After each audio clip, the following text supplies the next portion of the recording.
Ang title ng ating series today, The Preeminence of Jesus. Okay. Yan, yun yung ating new series at makikita po yan at manggagaling yan sa Book of Colossians. So pag-aaralan pag-aaralan natin yung Book of Colossians. Ang Book of Colossians, ine-emphasize dito yung reality of our Lord Jesus Christ, His preeminence being. Okay? So bakit napakahalaga ng Colossians? Because when you believe right, the result is you live right. Alright? So nasubukan mo na bang itanong sa sarili mo ito? Kung bakit mo ginagawa, anong dahilan ang ginagawa mo, yung ginagawa mo ngayon? Ay, halimbawa, nandito ka ngayon, ba't ka nandito? Okay? Always remember that we are influenced by what we think. So ang problema, sa Book of Colossians, they influenced by false teachers. At ang inaatake ng false teachers ay ang pagiging preeminence ni Jesus. Kung sino siya. So parang hindi nila pinaniniwalaan yung pagiging Diyos ng ating Panginoong Jesus. So when you believe right, the result is you live right. So ilagyan natin ng hashtag. So paki-share yung ating poster na to. And lagyan nyo ng hashtag na #believe right, live right.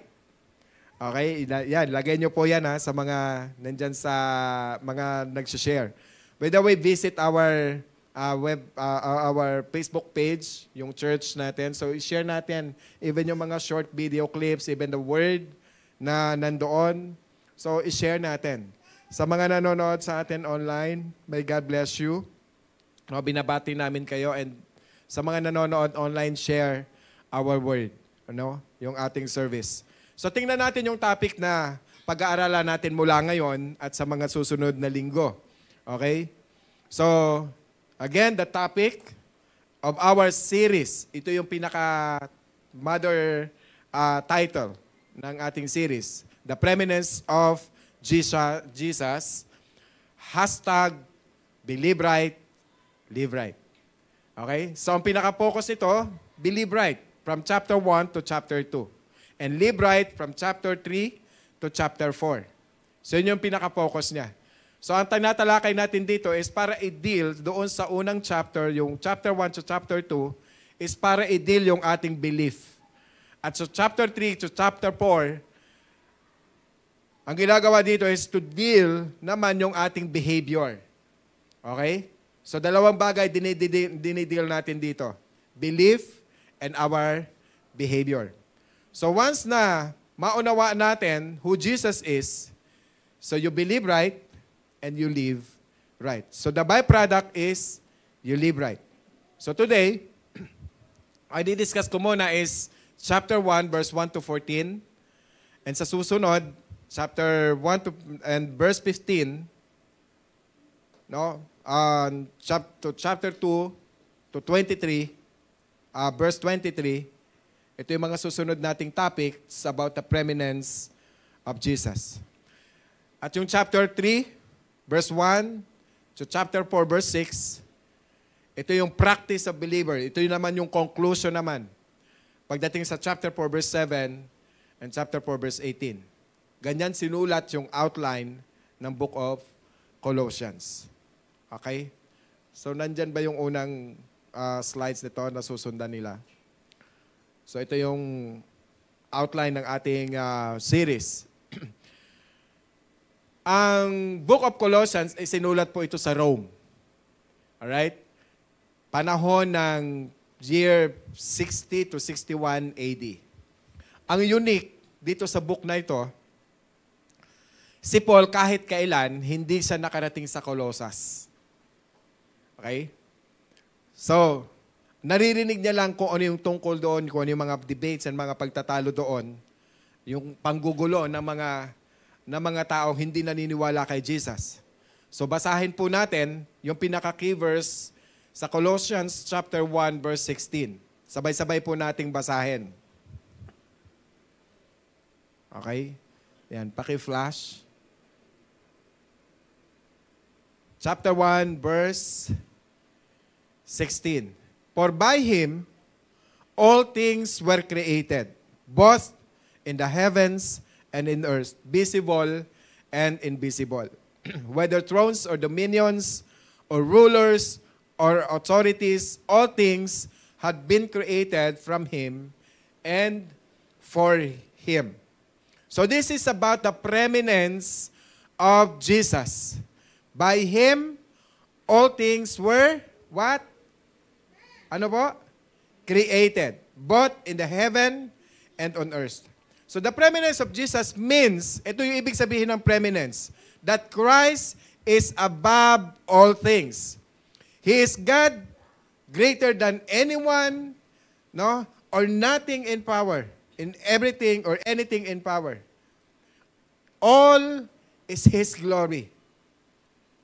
No? Meron siyang absolute authority. Nasa Kanya yung absolute authority. Walang hihigit pa kay Jesus.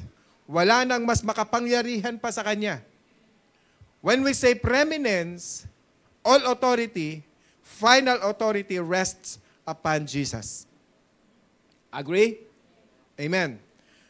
So, ang another verse na explain ko sa inyo, and expound ko ito by next week, para magkaroon kayo ng idea, is sa Colossians chapter 2, verse 9 to 10.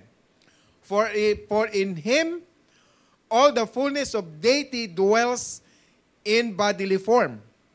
Okay? And in Him, you have been made complete. Sabihin nyo nga po, complete. Okay? So, ibig sabihin, walang kulang. And He is the head over all rule and authority. Did you see that? So, pinakikita dito yung kanyang pagiging preeminence. Yung kanyang all authority. Yung kanyang ruler, pagiging ruler. And Jesus is our complete God in our life. Kaya walang kulang. Ang kulang lang yung relasyon natin na sa ating Panginoon. Amen? Yung pagkilala natin sa kaya niyang gawin para sa atin. So ang book of Colossians is exalting who Jesus is. The preeminence of Jesus at lahat ng heresy. Sila yung mga nagtuturo laban sa katotohanan. Lahat ng false religion, sila yung mga umaatake doon sa Colossians. Sa mga taga-Colosas na inaatake nila na hindi si Jesus. Diyos, siya ay tao lang, siya ay propeta lang, siya ay magaling lang na guro o teacher. Hindi sila naniniwala based doon sa scripture at hindi rin naniniwala base doon sa claims ni Jesus. So tingnan po natin yung sinasabi sa Bible, sa other books of Philippians chapter 2 verse 2 to 11. Nabasa ko na ito sa inyo, na-discuss ko na ito sa inyo last week or the other week. Sabi niya dito, sa verse 9, na verse 10, so that at the name of Jesus, every knee will what? Yun. Every knee will bow of those who are in heaven and on earth and under the earth. Kahit yung mga hindi natin nakikita. Amen? At that every tongue will confess that Jesus Christ is Lord to the glory of God the Father. Amen? Jesus Christ is Lord. So ang sabi ng Bible, sooner or later, kahit yung mga unbelievers will forced to bow down to Jesus. Kahit ang demonyo, kahit ang bad spirits, magbabow down kay Jesus. Sooner or later. Anong sabi ng Bible, di ba? At the name of Jesus, every knee will bow of those who are in heaven, the angelic beings, and on earth, under the earth.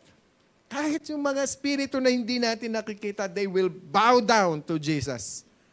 So sa madaling salita, kung hindi ang Panginoon ang una mo at final authority mo, ang preeminence sa buhay mo ngayon, someday, wala kang choice but to bow down to Jesus.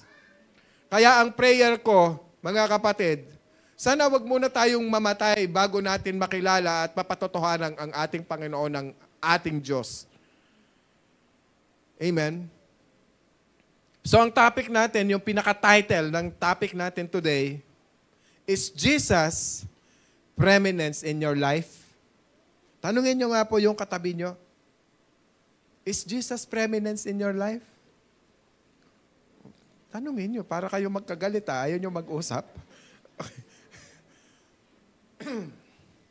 Okay, Jesus is preeminence and He has the highest and final authority. Whether you believe it or you don't believe it, it does not matter.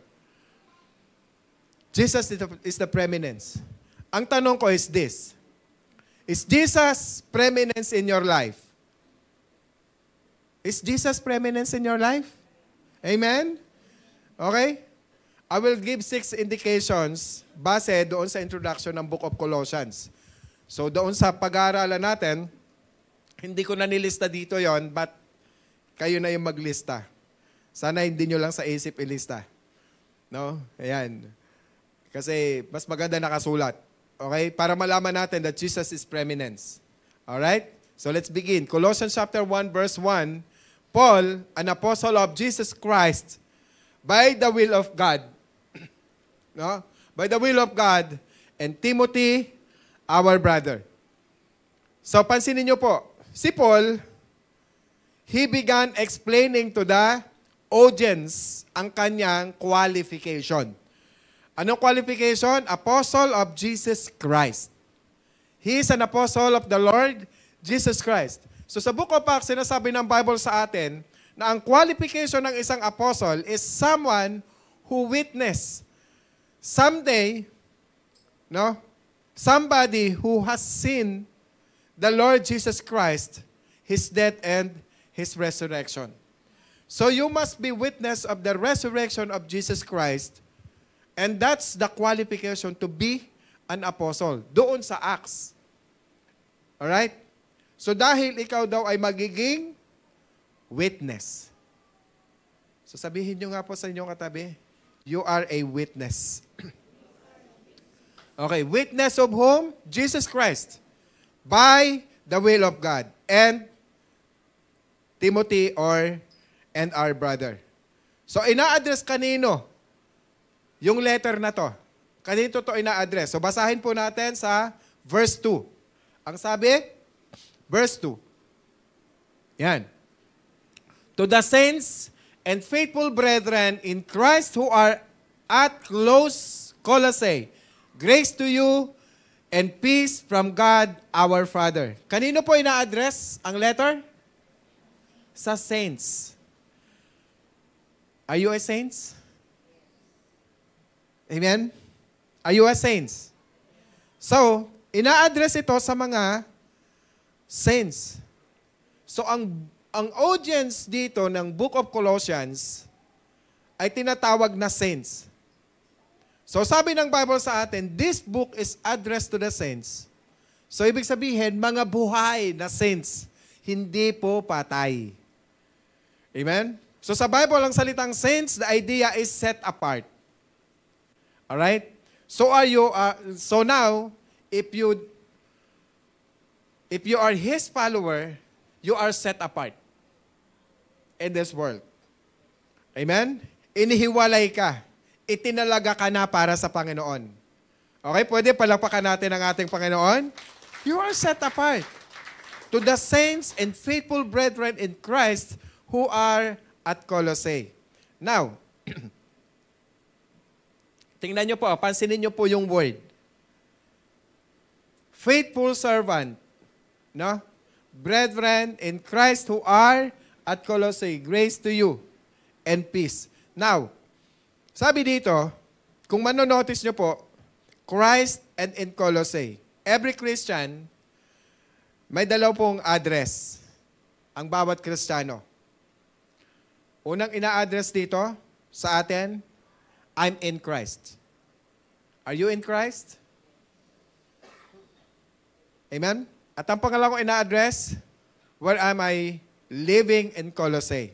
Now, grace to you and peace from our Father. Now, he now tells them. Sa verse 3, sabi dito, verse 3. Okay. Sabay-sabay po nating basahin. We give thanks to God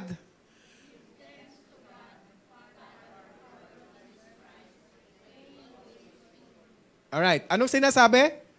Praying. Ayan. Praying always for you. Now, si Apostol Pablo, ipinapanalangin niya po. Di ba hindi siya nakarating doon?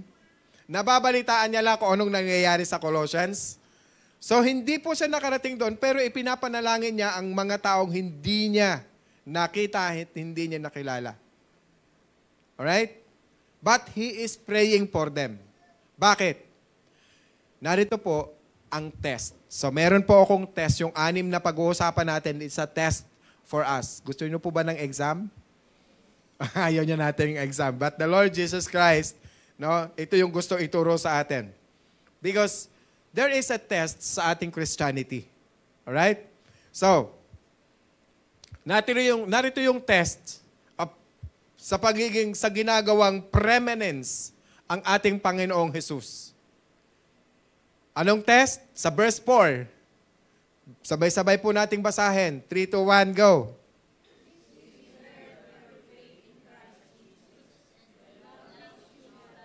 Okay. Ang uno kong gustong mamanotis ninyo is yung word na faith in Christ Jesus. That's one test. Okay? Ang Colossian believers, they placed their faith in Jesus. So anong gusto kong malaman ninyo dito? Yung unang test is a test of faith.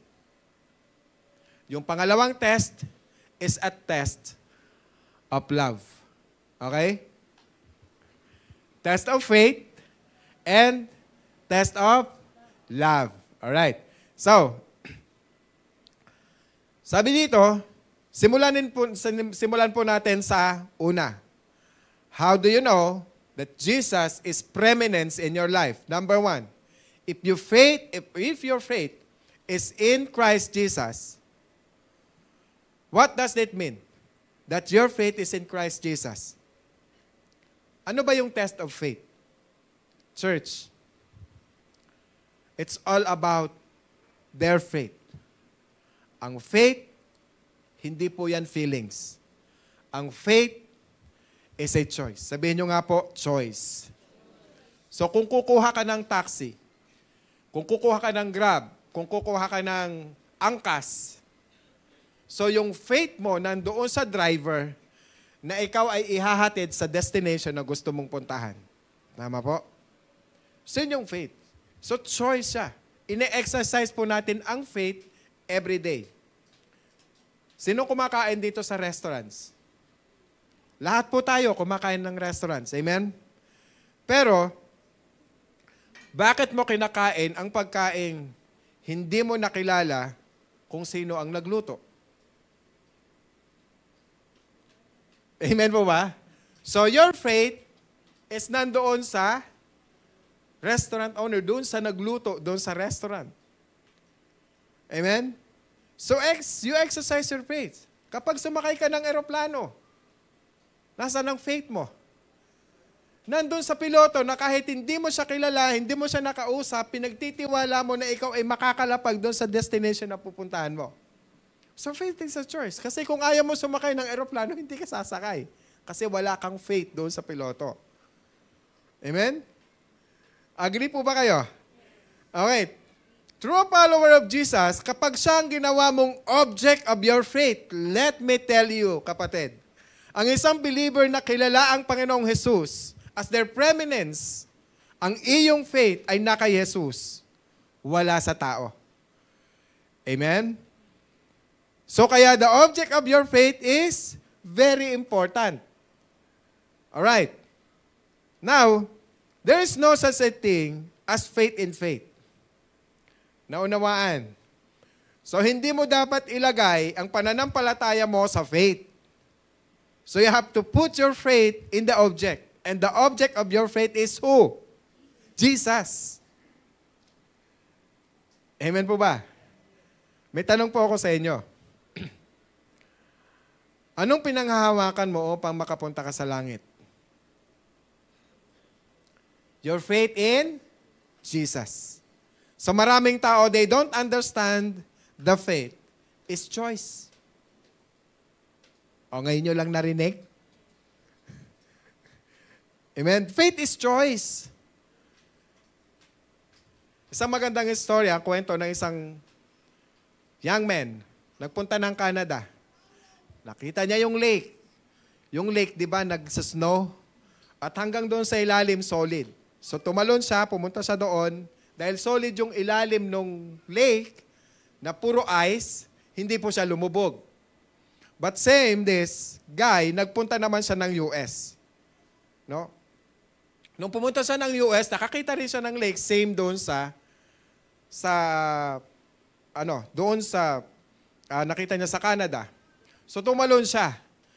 Without him knowing na hindi solid yung ice doon sa ilalim ng lake. What happened to him? Lumubog. So nag-sink siya. Now, parang ganito. Hindi kung gaano kalaki ang faith mo, kundi kung gaano ang reliable doon sa ice, yung reliable mo doon sa ice, doon sa ilalim ng lake. Kung sapat ang kapal ng yelo, so pupunta ka, aapa ka, hindi ka lulubog. Tama? Pero, kung hindi sapat ang yelo, hindi solid yung yelo doon sa ilalim, it doesn't matter gaano kalaki ang faith mo. Sigurado lulubog ka. Amen po ba? Kahit malaki pa yung faith mo, sure, lulubog ka. Kasi bakit? Malambot siya eh. Ganon din sa ating Christian life. Your faith must be anchored in Jesus. Amen po ba? So that tests, number 1, how do you know Jesus as preeminence in your life? He is the object of our faith, Jesus. Test number 2, how do you know Jesus is preeminence in your life? By what? Love. Ano sinasabi? The love which you have for all the saints. Yung pag-ibig ni Paul, kahit hindi niya kilala, nandoon sa mga tao doon sa Colossians. So remember, natatandaan niyo po ba si Charlie Kirk? Yung namatay last September? So ang bilib ako dito doon sa kanyang wife na si Erica Kirk. Ito yung masasabi ko na Jesus' preeminence in his heart. Bakit?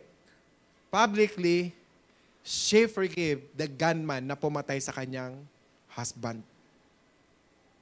Amen? Nabalitaan niyo po ba yon? So how do you know Jesus is the preeminence in your life? Do you love people? Kaya mo bang mahalin yung mga tao kahit hindi ka mahal-mahal? Katulad ng pumatay kay Charlie Kirk? Na ganun niya kabilis na patawad? That's the love of Jesus. Walang ordinaryong taong makakagawa nun kung hindi si God yung preeminence ng kanyang buhay, ng kanyang puso, ng kanyang isip. Amen po? And the test number 3 is hope. Verse 5 ng Colossians. Because of the hope laid up for you in heaven, of which you previously heard in the word of truth, which is the gospel. Bakit importante ang hope? Nung gamitin ng Bible ang salitang hope, hindi po yan fantasy. Hope is crucial in your well-being. Alam niyo kung bakit nagko-commit ng suicide yung mga tao? Bakit nadidepress yung mga tao? Because they're lost. They lost their hope. Amen po ba?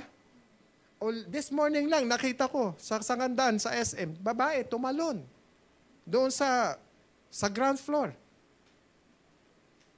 May ginawang pag-aaral po yung mga tao kung paano mag-survive sa military po ito. No? Yung taong nasa prisoners of war and how they survive from the captivity. Yung kanilang conclusion is this. Those who have hope, realistic hope. No, si General Douglas MacArthur dito sa Pilipinas, before siya umalis, meron siyang sobrang viral na sinabi, na salita. Ano yon? Yun, alam nating lahat. Di ba? No, ngayon, naggigera, yung mga Hapon, nandito pa rin. Tama po? Pero may mga guerrillas ng mga Pilipino na patuloy na lumalaban. Hindi sila nawawala ng pag-asa. Bakit? The idea is this. That one day, kung bakit hindi sila nawawala ng pag-asa at patuloy na lumalaban sa mga Hapon, because one day, MacArthur will come to deliver Philippines. Amen? Alam nyo, 1,000 years ago, there's one person uttered the same thing. I shall return. That apart from your hope in Jesus, there is no reason, there is no reason to have hope in this world. Wala po tayong maaasahan dito sa mundong to. Wala tayong pag-asa o assurance in this world. Because this world is chaotic. Tama po ba? The only hope we have here in this world is when God changed the heart of every leaders here in our country. Amen po ba? We have to really pray. Kapag hindi nagbago ang tao, I'm telling you, there is no hope. All leaders, there's no hope. Amen po? Ano pong inaasahan mo? I tell you something about the followers of Jesus. The followers of Jesus understand that our hope is based on the word of truth, which is the gospel. It is not fantasy. Our hope is real because of who Jesus is. Makinig po kayo sa akin. No?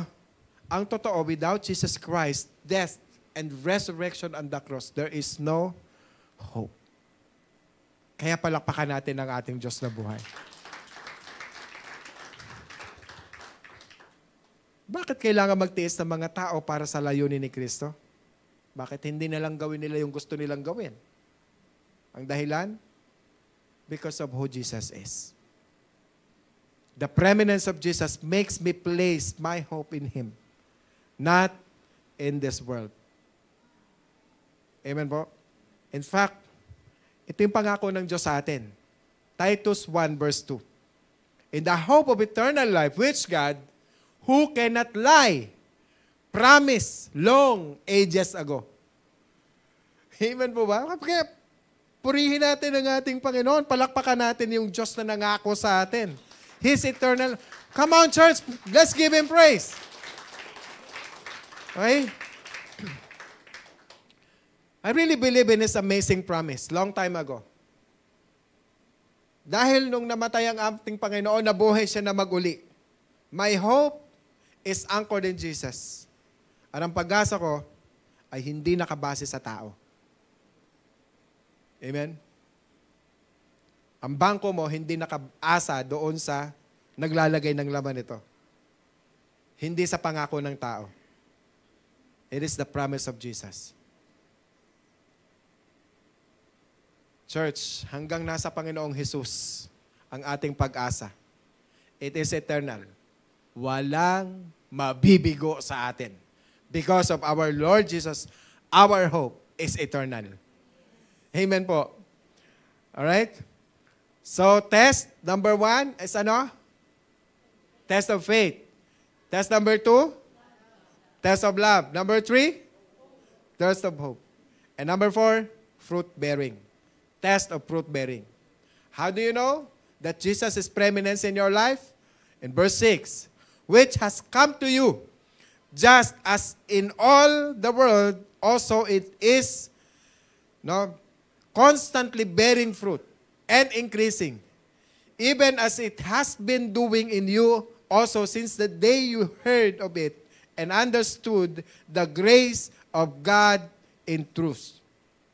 The moment na maunawaan mo about the grace of God, the gospel, it's about Jesus. Amen po. The Bible says something happens to you. It is constantly bearing fruit and increase. Kapag naintindihan natin, ano ibig sabihin yan? Katulad yung sinashare ni Brother Namar kanina. Nawala na siya. But he is still grateful. Merong, di ba? Merong kagalakan pa rin. Ano ibig sabihin yan? That your life begins to change your life will never be the same. And that's how know Jesus as preeminence in your life. Amen? Okay? Hindi ko po tinutukoy dito, ikaw. At yung paniniwala mo kay Jesus. Kasi maraming tao, they have this idea that Jesus is real, but they never made Him preeminence in their lives. Tama? Kahit lagi diyan sa simbahan, linggo-linggo yan, they serve, but they never made Him preeminence in their lives. Once na ginawa mong si Jesus ang sentro ng iyong buhay, ang pinaka-importante sa buhay mo ay ang ating Panginoon. Ang may pinakamataas na authority. He makes a decision for you, no? Something great will happen in your life. And you begin to bear fruit. Amen? You begin to bear fruit. It is any fruit in your life. Lahat ng area ng buhay mo magbubunga.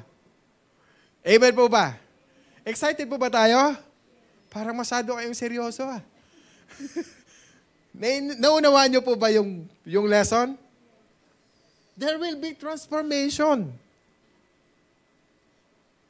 Pero hindi ko po sinasabi dito na magiging perfect ka. No, hindi po. Pero ang sabi ng Bible, you begin to grow. Sabihin niyo nga po, grow. You begin to bear fruit. Amen? Okay, ulitin ko. Hindi dahil si Jesus ang preeminence ng iyong buhay, you will become perfect. No. You will become almost like Christ. No. You will be growing day by day and you are going to be more like Christ. Amen po ba? Now, examine ourselves. Siyasatin po natin yung ating mga sarili. Panalangin ko, examinin natin. Para mag-grow tayo, gawin natin. And let's make Jesus the preeminence in our life. Amen po ba?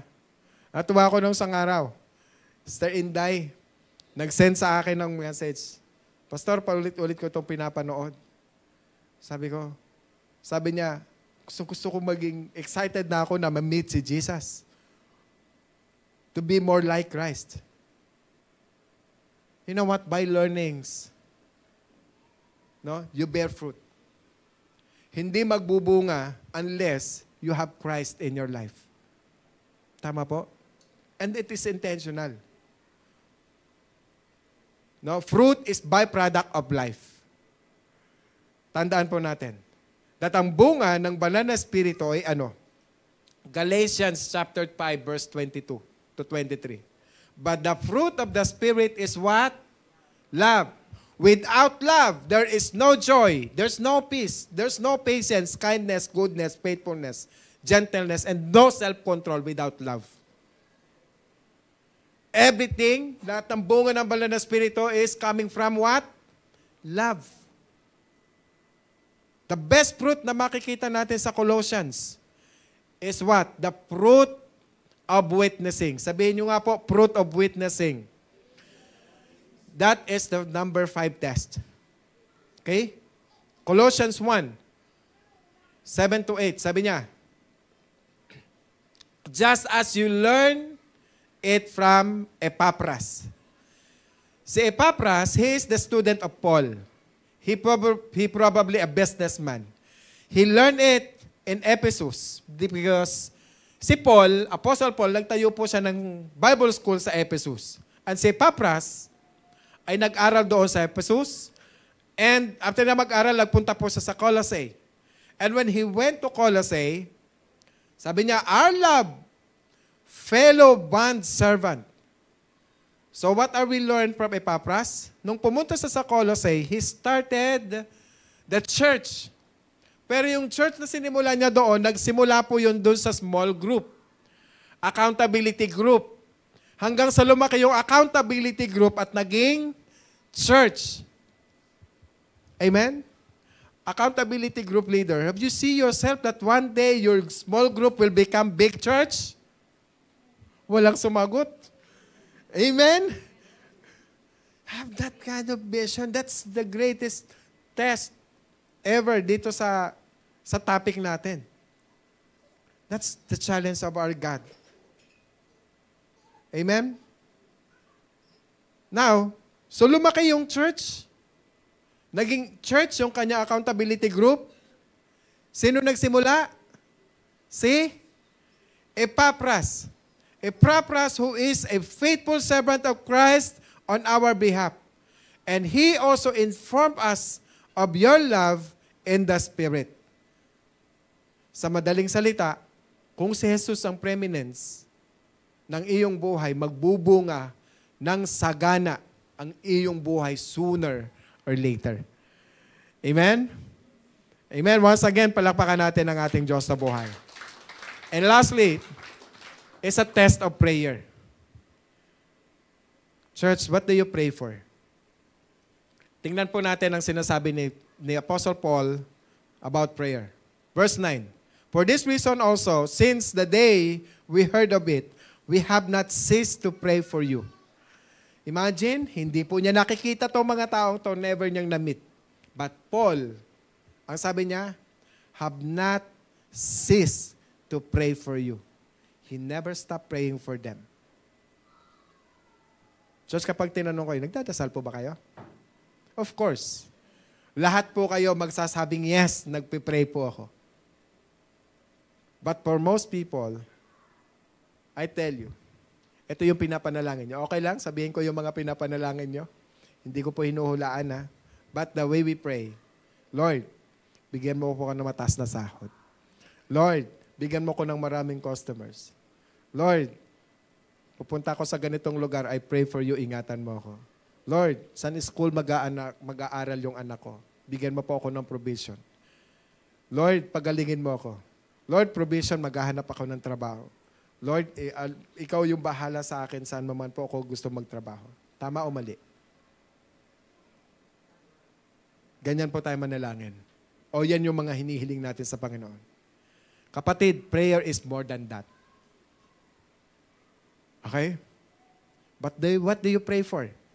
A Christ-centered prayer, he prayed differently. Okay? Each and everyone, mga kapatid, now, matututo tayo mag-pray ng kakaibang prayer. Okay lang po ba? We have to increase our prayer in different level. Learn how to pray for. Now, ano sabi dito? We have not ceased to pray for you. Prayer is not just one time. It's a way of life. Nagtatanong yung mga tao, Pastor, paano ba mag-pray without ceasing? Always be aware, mga kapatid, of the presence of God in your life. Kapag ang presensya ng Diyos ay nasa sayo, nandun yung time na you have to really pray. Always aware the presence of God in your life. If there's something na tinuturo ang ating Panginoon, do it. Do it at once. Few days ago, may lumapit po sa akin. And nag-raise siya ng concern about our business. And then, eventually, nag-open up siya ng kanyang personal life and his spiritual concerns. You know what happened? Because the presence of God is there, nandun sa puso natin. Inalis ko kagad siya sa crowd at dinala ko sa isang lugar na kami lang dalawa. We sit down, we talk, and then we end up in prayer. You know what ang sabi niya? This guy is a tough guy. Tough sa work na before, tough sa school, tough sa mga babaeng magaganda, everything. But when we pray, alam mo sabi niya, ngayon lang may gumawa sa akin ng ganito. When the presence of God is in you, kapag may sinasabi ang Lord, may pinapaalala ang Lord, do it at once. Amen po? Kaya sabi niya, and to ask that you may be filled with the knowledge of His will in all spiritual wisdom and understanding. Really amazing. Tingnan nyo to You'll be filled with the knowledge of His will. Ganyan po ba tayo mag-pray? Filled po tayo ng kanyang knowledge, understanding, and His will? That you will be filled in the knowledge of His will? Ang grammar is be filled. Ang idea is not just know the will of God, but know clearly and overflow the will of God in your heart. Amen? Kaya natutuwa ako sa testimony ni Gian nung nakaraan eh. Alam mo, si Lord yung nagbibigay ng mensahe. That's nag-overflow yung will ng Lord, yung message ng Lord. Amen po? Kapag ang isang tao ay puspos ng kalooban ng Diyos, gagawa po siya ng mga desisyon na magdudulot ng mga sumusunod. Asan yung mga sumusunod na yun? Verse 10. Okay? Verse 10. Let's see the verse 10. Yan. Gagawa siya ng mga bagay that you will walk in the manner worthy of the Lord to please Him in all aspects, on all respects, bearing fruit in every good work and increasing in the knowledge of God. Yan yung mga sinusundan natin. Kaya naman ang pangunahing pangdiwa ng ating binasa sa panalangin iyon is to be filled with the will of God. Amen? Dahil napuspos ka ng kalooban ng Diyos, ngayon, ay nakikita na sa iyo yung epekto nito sa iyong buhay. Amen po ba? Kaya kahit nandun ka sa loob ng bahay mo, nakikita yung epekto nun sa iyo. Kahit sino man ang kausap mo, nakikita yung epekto sa iyo. Amen? Yan yung nagbibigay ng light and shine in your life. That everywhere you go, kahit sinong makausap mo, napupuspos din sila ng banal na spirito dahil yung presensya ng Diyos na nananatili sa puso mo. Amen? Amen po ba? And the product or the byproduct is you walk in a manner and your behavior will change. Amen po ba? Lahat tayo gusto nating magbago. Amen po. And this the best time na tinuturo ng Lord sa atin ito. At dahil nagbabago ang iyong pag-uugali, ang magiging bunga ay ang pagiging kalugod-lugod sa Diyos. The way we think, the way we feel, amen, the way we work, everything na ginagawa natin, we please Him.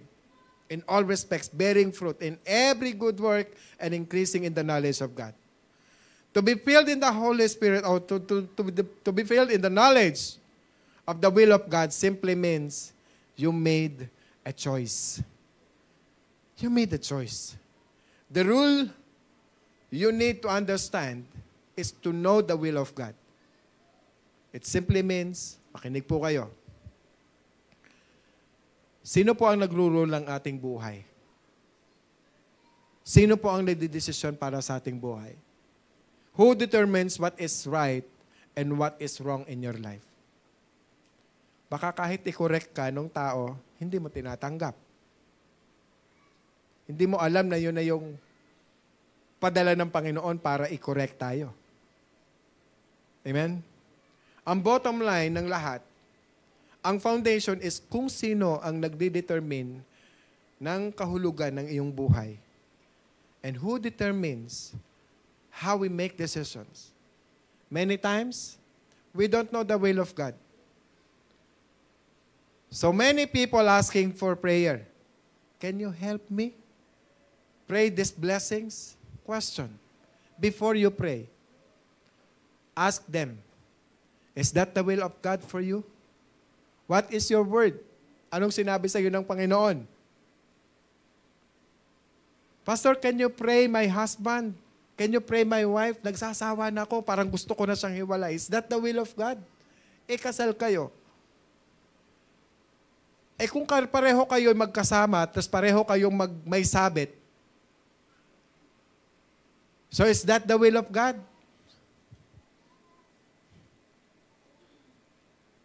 Amen? When God said, you shall not commit adultery, Bakit? That's bad for you eh. Kung bakit niya sinasabi yun eh. When God say, Lord, huwag ka na mangutang. Why? It is good for your own good. That's for your own good. Amen po. Lahat tayo gusto natin makalaya sa utang. Amen? Pero kapag sinabi ng Lord, magpatawad ka na. Bakit ka magpapatawad? That's for your own good. Para makalaya yung puso mo, magkaroon ka ng peace. Magkaroon ka ng joy. Mawala yung anxiety and yung depression mo. Amen po? Kapag sinabi, Lord, itigil mo na yung kawo-worry, itigil mo na yung mga bagay na ganyan, mga kaisipan mo, damdamin mo. Why? It's for your own good. God's law is amazing. You see? That's how we should pray. I'll be filled with the knowledge of God. No? And we have to please Him. Verse 11.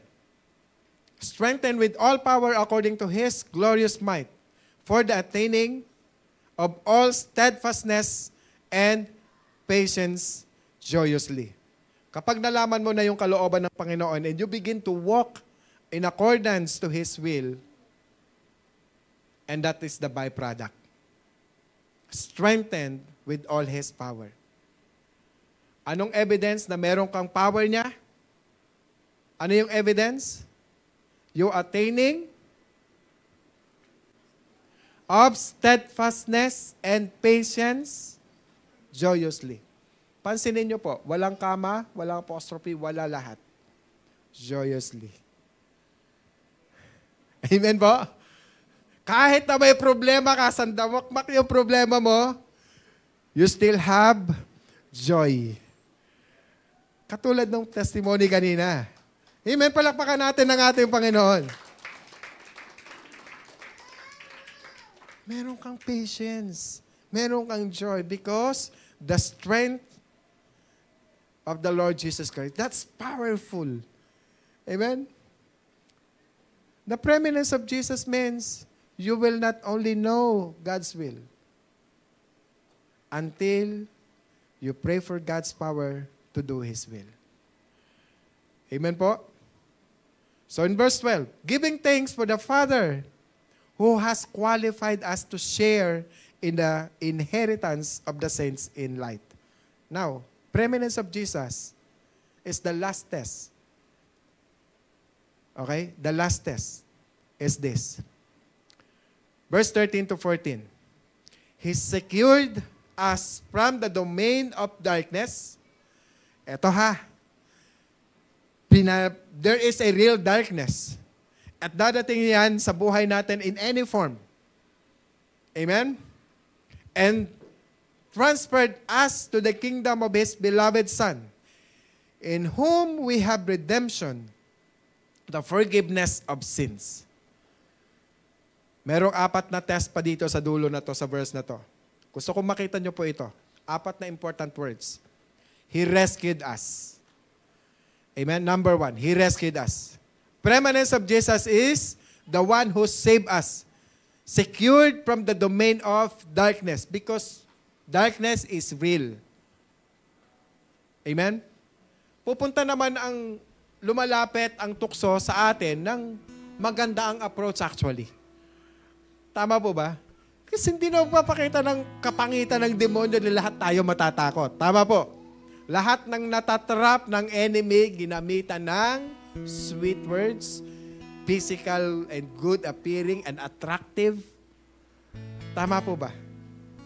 Yan yun. Darkness, He will come in at any time, at any form. Number 2, transferred us from the kingdom of His beloved Son. Nung wala pa tayo kay Kristo, lahat po tayo is in darkness. Nandun po tayo sa kadiliman lahat. But now, praise God, palakpakan natin ang Diyos because He transferred us in this light. Amen? And number 3, redemption. This is another important word. He is the one who paid for our sins. That's why He died on the cross for us. Ganon niya tayo kamahal. And number 4, He forgave our sins. Amen? Are you blessed? Do you understand this word clearly?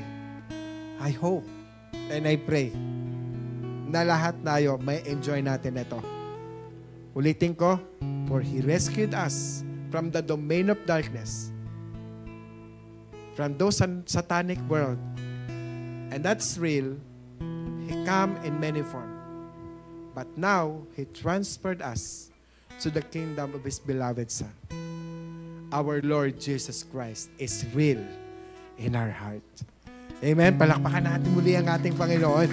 In whom we have redemption to forgive all our sins. Church, some of you here had not discovered the reality of our path in the kingdom of Jesus. Dahil hindi natin ginagawang preeminence ang ating Panginoon. Ang iba naman sa atin, minsan, preeminence naman siya sa buhay natin o sa buhay mo. Kaya lang, you are so busy doing things in this world. Remember when we die? Whether meron ka, whether wala ka, or anumang bagay na meron ka, you never bring that into the heaven, into eternal life. I pray today that as we surrender our life and tell Jesus, Lord, I surrender my life to you. Lord, you are my King. Tumayo nga po tayo lahat and let us pray. Let's declare that, Lord, you are my real world. You know what? Jesus is coming very soon. If you don't make Him the preeminence in your life, you are going to lose everything. Amen? Kung nangusap sa iyo, kapatid, ang Panginoon, He wants you to recognize Him and make Him the preeminence of your life. And make Him the King of Kings. And make Him the Lord and Kings of your life. And if you are not so sure up until now that you are belong to the kingdom of Jesus, kahit matagal kang nung umaaten, but you think that you are not so sure that you belong to the kingdom of Jesus Christ, raise your hand and I'll pray for you, and let's claim and proclaim that the Lord Jesus right now is your Lord and Savior. Come on. If you are not so sure, lift up your hands. Yes. Thank you, Lord. Thank you, Jesus. Sige. Taas mo yung kamay mo and I'll pray. Hallelujah. Sundan mo yung panalangin na to. By heart, feel His presence. Lord Jesus, say it. Lord Jesus, I want to belong to your kingdom. And as you belong to me in your kingdom, Lord, I realize that you are my King. Today, Jesus, I surrender to you my life. I recognize you as my preeminence being. Hindi ang sarili ko, Panginoon. Hindi ang kailangan ko, personal na pangangailangan ko, Panginoon. Hindi ang pera ko, Panginoon. Hindi ang kumpanya ko, Panginoon. But Lord Jesus, here is my life. I surrender it to you. Change my heart. Transform me. Transform me. The kind of a person you want me to be. Today, Lord, you are my preeminence. You are my supreme, my Savior, and God, in Jesus' name. Amen. Let's pray. Father God, we thank you We praise you and we honor you, Father. Thank you, Lord, sa pagpapaunawa niyo po that you are our preeminence in our life. That starting today, we will walk according to your purpose and according to your will. That in our heart, Lord, you saturate my heart, my will, my purpose, my life, that I will walk in according to your will. And Lord, wherever I go, you made me as you want me to be. Thank you, Father. And Lord, thank you for granting us your promise that we are now belong in the kingdom of heaven because of our Lord Jesus Christ, our Savior, who died on the cross. You gave us your life. You gave us your forgiveness. We are now belong to the genealogy, to the kingdom of the Lord Jesus Christ in heaven. Your Son Jesus, our Lord and Savior, Lord of God, is our righteousness. Is our victory. Is our healer. Is our strength. Is our wisdom. And Lord, you continuously give us your vision and give us the right direction. That no matter how busy we are in this world, Lord, we never forget the command that you gave to us, Lord, that we share the gospel, that we share your greatness, that we share your greatness, Lord, in other people, Lord. Thank you so much, Lord Jesus. We give you praise, honor, and glory. In Jesus' mighty name we pray. Amen and amen.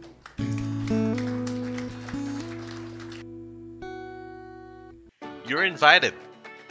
Every Sunday is an opportunity to encounter God's presence. Join us for worship, the Word, and fellowship. That's 10 a.m. here in our sanctuary. Don't forget to bring your family or friends. Let's gather every Mondays, Wednesdays, and Fridays and pray together. You can join via Zoom every 5 a.m. You can reach out to Brother Nemar or Sister Bing for your prayer requests. We strongly believe that God hears our prayers, and we also gather together as a whole congregation every first Friday of every month to pray for our church, nation, and the like. That's 8 to 9 p.m. here in our sanctuary. Want to be part of a circle who will pray for you as you do life together? Be part of an accountability group today. A safe space to share, learn, and strengthen your walk with God. Feel free to reach out to Kuya Jong and Gladys if you are interested.